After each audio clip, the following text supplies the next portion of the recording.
অনুগো সালতা হাতে বিক্রি করছেন অনেক লোক। আলুর দাম একবারেই কম।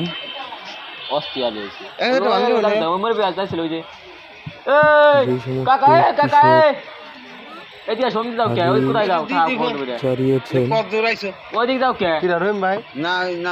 তাদের এবার প্রচন্ড আকারে লস দিয়েছেন।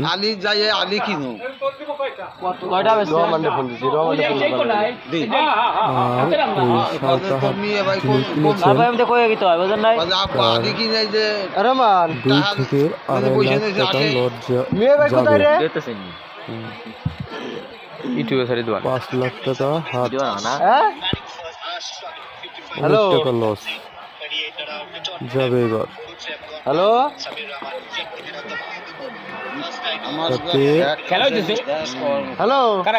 যে গৃহস্থ সে তারও লস, যে